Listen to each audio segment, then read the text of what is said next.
جو لوگ اللہ پر ایمان لائیں، کہیں کہ ہمارا رب اللہ ہے، پھر اس پر جم جائیں، ان پر فرشتوں کا نزول ہوتا ہے۔ نہ کوئی غم کرو نہ خوف، خوشیاں مناؤ جنت کی جس کا تم سے وعدہ کیا گیا تھا۔ اللہ کی ربوبیت پر اطمینان جب انسان کو ہو جاتا، میرا رب اللہ ہے، ربی اللہ، انسان کے لیے نہ کوئی کھٹکا، نہ کوئی خطرہ، نہ کوئی خوف، نہ کوئی حزن۔ جو کچھ ہو رہا ہے کس کے اذن سے ہو رہا ہے؟ اللہ کے اذن سے۔ اللہ کے اذن کے بغیر پتہ تک نہیں ہلتا۔ یہ کوئی اندھا بہرا مادہ نہیں ہے جس سے مجھے کوئی خوف ہو۔ اندھا بھینسا چلا آ رہا ہو اس سے تو ڈرنے کا ہر انسان کو ڈرنا چاہیے، نہ معلوم کس کو ٹکر مار دے۔ لیکن نہیں، اس کائنات کو چلانے والا ایک سمیع و بصیر خدا ہے۔ وہ جو میرا دوست ہے، میرا ولی ہے۔ اللہ ولی الذین آمنوا یخرجہم من الظلمات الی النور۔ اللہ اہل ایمان کا ولی ہے، ساتھی ہے، پشت پناہ ہے، مددگار ہے، حمایتی ہے۔ بتائیے جسے یقین ہو جائے کہ اللہ میرا مددگار، اللہ میرا محافظ، اللہ میرا پشت پناہ، اللہ میرا حمایتی، اس کے لیے کوئی خوف ہوگا؟ اس سے کوئی ڈر ہوگا؟ میں مثال دیا کرتا ہوں ایک بہت سادہ، پنجاب کے دیہات کی۔ تو بڑا چودھری ہے اور کوئی غریب کسان ہے۔ اس غریب کسان کے جانوروں کو ہر وقت اندیشہ ہوگا چوری کا، کوئی میری بھینس کھول کر نہ لے جائے، کوئی میرا بیل کھول کر نہ لے جائے۔ لیکن جس کے بارے میں یہ سب کو معلوم ہو کہ وہ جو بڑا چودھری ہے وہ اس کا دوست ہے، اس کی بچیا کو کوئی خوف ہوگا؟ اس کی بھینس پر کوئی ہاتھ ڈالے گا؟ اسے کوئی اندیشہ ہوگا؟ نہیں۔ کیوں؟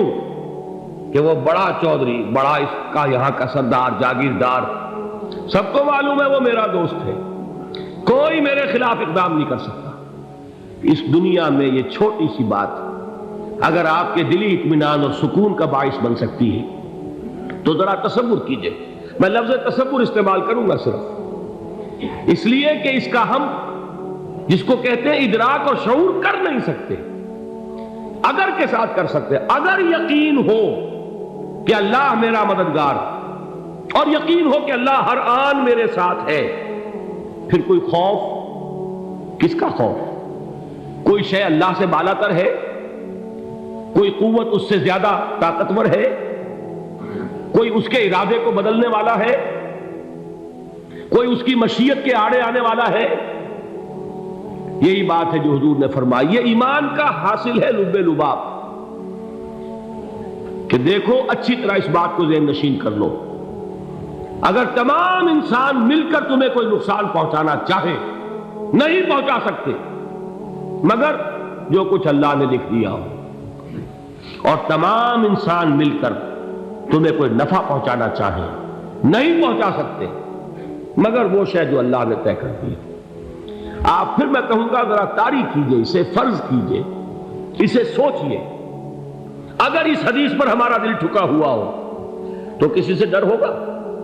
یہ مجھے نقصان نہ پہنچا دے، یہ میری رپورٹ خراب نہ کر دے، یہ میری انکریمنٹ نہ رکوا دے، یہ میرا یہ نہ بگاڑ دے، یہ میرے یہ نقصان نہ پہنچا دے۔ اس کا ڈر، اس کا ڈر، اس کا خوف، اس کی خوشامد، اس کے لیے جا کر طرح طرح سے اپنی عزت نفس کو ذلیل کروانا اس کے سامنے، یہ سب کچھ کیوں کرتا ہے انسان؟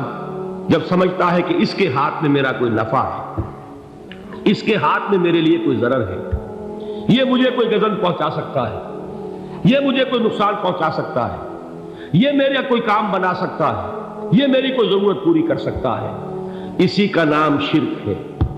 جہاں آپ نے یہ سمجھا کہ غیر اللہ کے اندر کوئی طاقت موجود ہے، وہی شرک ہے۔ بتوں سے تجھ کو امیدیں، خدا سے نو امیدی، مجھے بتا تو صحیح اور کافری کیا ہے؟ شرک تو یہ ہے۔ جس پر بھی تمہیں یہ خیال ہے، کلمہ ہے یہ کلمہ سوم، لا حول ولا قوت الا باللہ، ذرا اس پر دل کو کبھی اگر آپ تصور کریں، پھر فرض کریں، دل ٹھک جائے اس پر، کوئی طاقت نہیں۔ یہی بات تھی جو شیخ عبد القادر جیلانی رحمۃ اللہ علیہ نے اپنی وصیت میں اپنے بچے سے کہی. 11ویں دینے والے ہیں، لیکن حضرت شیخ عبد القادر جیلانی کی وصیت اور تعلیمات کو کتنے لوگ ہیں کہ جانتے ہو؟ یہ جن مقامات تک پہنچے ہیں وہ کس چیز کی بدولت پہنچے؟ انہوں نے جو پیغام دیا وہ کیا تھا؟ اے میرے بچے، جس طریقے سے قرآن مجید میں حضرت لقمان کی نصیحتیں جو ہے نقل کر دی گئی ہیں، میں یہ عرض کروں گا بالفرض اگر قرآن حضرت عبد القادر جیلانی کے بعد نازل ہوا ہوتا تو شیخ عبد القادر کی یہ نصیحتیں بھی قرآن میں درج ہوتی. اتنی اونچی نصیحتیں ہیں. اے میرے بچے، اس حقیقت کو ذہن نشین کر لے، لا فاعل فی الحقیقت ولا مؤثر الا اللہ. اس کائنات میں نہ کوئی فاعل حقیقی ہے نہ مؤثر حقیقی ہے سوائے اللہ. کسی شے میں کوئی تاثیر نہیں اگر اللہ نہ چاہے. آگ جلا نہیں سکتی اگر اللہ نہ چاہے. پانی ڈبو نہیں سکتا اگر اللہ نہ چاہے. زہر ہلاک نہیں کر سکتا اگر اللہ نہ چاہے. کوئی چیز فائدہ نہیں پہنچا سکتی اگر اللہ نہ چاہے. تو در در پہ کیوں سر جھکاتے ہو؟ در در پر کیوں جبیں سائی کرتے ہو؟ سب کے سامنے کیوں ہاتھ پھیلاتے ہو؟ ایک اللہ سے مانگو. ایک اللہ کے سامنے زمین پر اپنی جبین رکھو. لا فاعل فی الحقیقت ولا مؤثر الا اللہ. نظر آتا ہے ہمیں کہ پانی پیاس بجھا دیتا ہے. پیاس بجھانے کی صلاحیت پانی میں نہیں ہے، اللہ کے اذن سے. کھانا بھوک مٹا دیتا ہے. بھوک مٹانے کی صلاحیت کھانے میں نہیں ہے، اذن رب میں ہے. دیکھیے یہی یقین تھا. حضرت موسیٰ علیہ السلام کا واقعہ یاد کیجئے. سامنے سمندر آ گیا ہے. قوم دیکھتی ہے پیچھے کہ گرد و غبار کا طوفان. معلوم ہوا کہ فرعون اپنے لشکر سمیت آ گیا.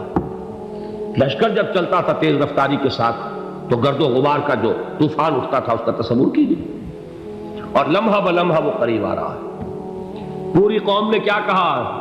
اے موسیٰ انا لمدرکون. اے موسیٰ ہم کو پکڑے گئے.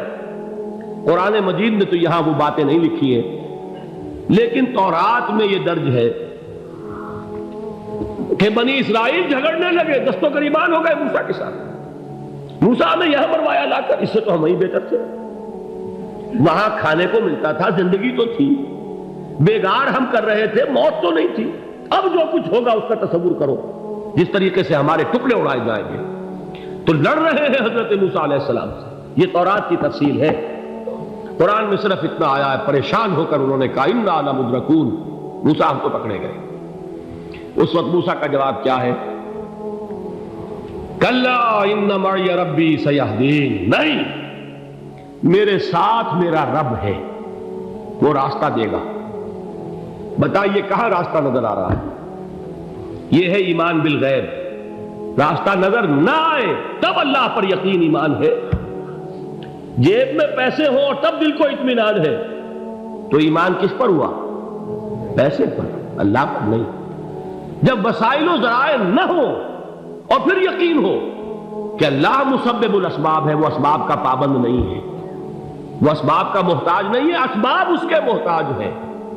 اگر یہ یقین ہے تو اللہ پر ایمان ہے. یہ نہیں ہے تو تمہارا ایمان اسباب پر ہے، وسائل پر ہے، ذرائع پر ہے، مادیات پر ہے، اللہ پر نہیں. اس وقت کہاں راستہ تھا؟ کوئی راستہ تھا؟ سمندر ہے اور ادھر سے لشکر آ گیا ہے. کلا ان معی ربی سیہدین. اب دیکھیے ایمان کہہ دینا آسان ہے، ہوا معکم اینما کنتم. جہاں کہیں بھی تم ہوتے ہو اللہ تمہارے ساتھ ہوتا ہے. لیکن اس کا یقین قائم ہو جائے تو زمین و آسمان کا فرق واقع ہو جائے. یہی بات ہوئی حضور کے ساتھ. غار ہے، چھپے ہوئے ہیں محمد رسول اللہ اور آپ کے وہ یار غار ابو بکر صدیق رضی اللہ تعالی عنہ. اقبال نے حضرت ابو بکر کی شان میں چند اشعار کہیں صرف، لیکن واقعہ یہ ہے کہ بھاری بھاری نظموں پر اور قصیدوں پر بھاری ہے. طویل ترین نظمیں اور قصیدے ہوں ان پر بھاری ہے. ہمتیں ابو بکر کی ہمت جو ہے کشت ملت را چو ابر، جیسے بارش سے کھیتی اپجتی ہے، ابو بکر کی ہمت اور عزیمت اس امت کو اسی طرح سینچنے والی ہے۔ ثانیے اسلام و غار و بدر و قبر، وہ دوسرے تھے اسلام میں، دوسرے پہلے کون تھے؟ انا اول المومنین، حضور فرماتے سب سے پہلا ایمان لانے والا میں، دوسرے ابو بکر۔ ویسے ہمارے ہاں یہ چلتا ہے اختلاف، حضرت علی پہلے ہیں کہ حضرت ابو بکر پہلے ہیں، لیکن اس میں بڑی خوبصورت تطبیق قائم کی ہے علماء نے، اور بہت صحیح ہے۔ چار کے بارے میں فیصلہ ہی مت کرو کہ کون پہلے، ان کی ایک عجیب تقسیم کر دی ہے۔ آزاد مردوں میں، بالغ مردوں میں سب سے پہلے ابو بکر، بچوں میں سب سے پہلے علی، خواتین میں سب سے پہلے خدیجہ، اور غلاموں میں سب سے پہلے زید بن حارثہ۔ بڑی پیاری تقسیم ہے، یہ چاروں ہی پہلے ہیں، ہر ایک کے لیے اولیت ہے۔ اور واقعہ یہ ہے کہ اگر زمانی اعتبار سے تعین ہوگا تو پہلے خدیجۃ الکبریٰ آئیں گی رضی اللہ تعالی عنہ، کسی اور سے بات کرنے کی نوبت بعد میں آ سکتی ہے، پہلے تو اہلیہ محترمہ سے بات ہوئی، آتے ہی پہلی وحی ہوئی ہے، ابھی تبلیغ کا حکم نہیں تھا، کس کو بتایا واقعہ؟ ابھی اپنی نبوت کی تبلیغ کا تو حکم ہی نہیں آیا، واقعہ کس کا ہے؟ وہ خدیجہ کا ہے۔ جب کہا ہے کہ خشیت علی نفسی، مجھے اپنی جان کا اندیشہ ہے، تو کیا جواب دیا خدیجہ نے رضی اللہ تعالی عنہا؟ وہ صدیقۃ الکبریٰ ہے، صدیقات جو ہے خواتین ان میں چوٹی پر خدیجۃ الکبریٰ ہے رضی اللہ تعالی عنہا، اور صدیق جو مرد ہیں ان میں صدیق اکبر ہے ابو بکر صدیق رضی اللہ تعالی عنہ، لیکن صدیقات میں چوٹی پر۔ جب حضور نے فرمایا خشیت علی نفسی، کیا فرمایا، کیا عرض کیا، کیسے تسلی دی؟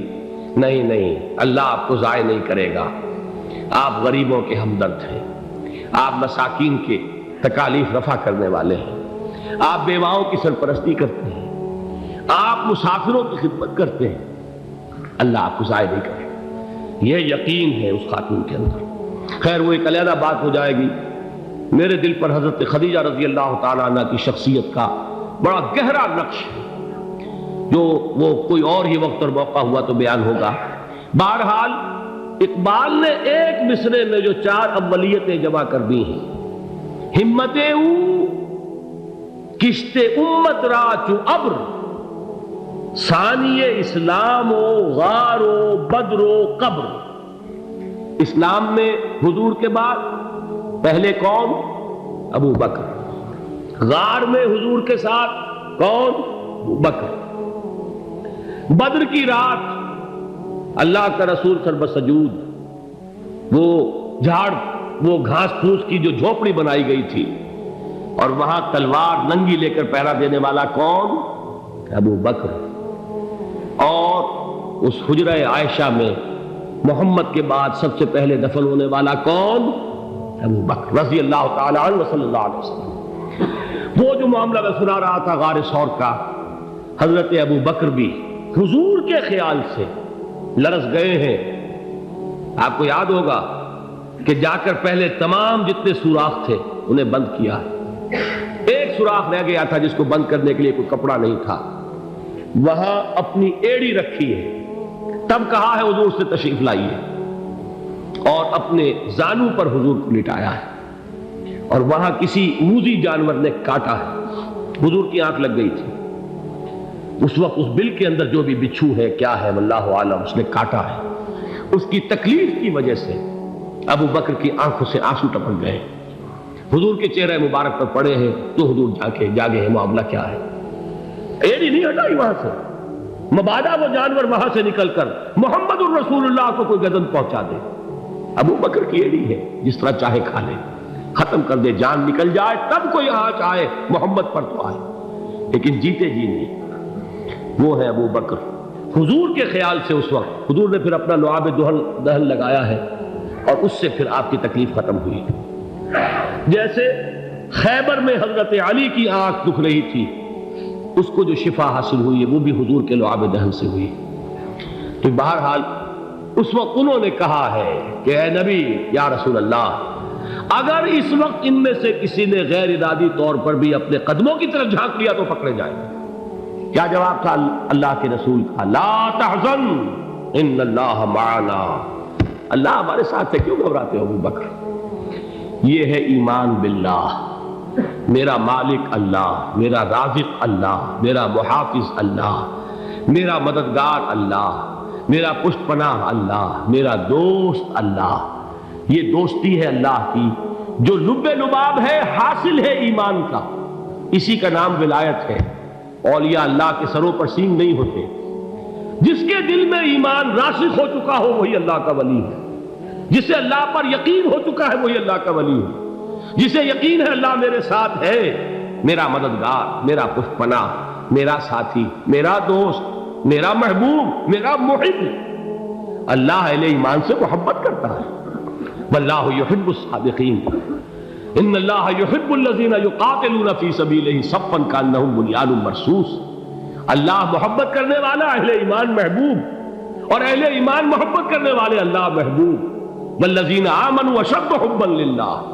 آپ تصور کیجئے جسے یہ رشتہ ایمان یا رشتہ ولایت حاصل ہو جائے، الا ان اولیاء اللہ لا خوف علیہم ولا هم یحزنون، آگاہ ہو جاؤ، اللہ کے دوستوں کے لیے نہ کوئی خوف ہے نہ کوئی حزن ہے۔